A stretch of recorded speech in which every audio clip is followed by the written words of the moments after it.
ರಂಗದಲ್ಲಿ ಅವರ ಚಾಕು ಚುಕ್ಕಿದೆಯಿಂದ ಕೂಡಿರ್ತಕ್ಕಂತಹ ಅವರ ನಿಜವಾದ ಗುಣವನ್ನ ಈ ಹೂಮಳೆಗಳು ಸುರಿಸ್ತಾ ಇದೆ. ಅದ್ಭುತವಾಗಿ ಈ ಹೂವಿನ ಮಳೆಯನ್ನ ಸಮರ್ಪಿಸಲಾಗಿದೆ.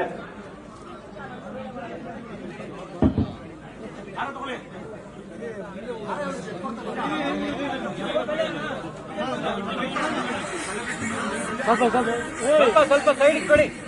ಹೋಗಿ ಹೋಗಿ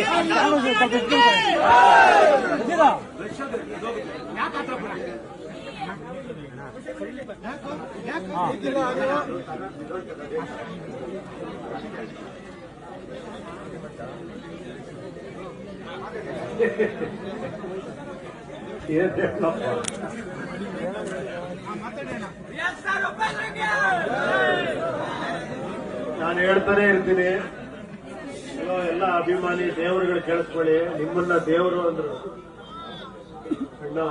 ಕರೆಕ್ಟ್ ಅಲ್ವಾ?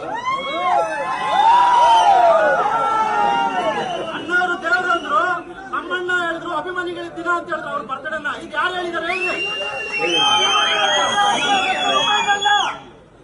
ನಾನೊಂದು ಹೇಳ್ತಾ ಇದ್ದೀನಿ, ಬೇಜಾರು ಮಾಡ್ಕೊಂಬೇಡಿ. ವ್ಯಕ್ತಿ ಪೂಜೆ ಮಾಡೋದು ಬಿಡಿ, ವಿಚಾರಗಳು ಪೂಜೆ ಮಾಡಿ. ಓಕೆ, ನನಗೆ ಗೊತ್ತು. ಮಸ್ತ್ ಮಜಾ ಮಾಡಿ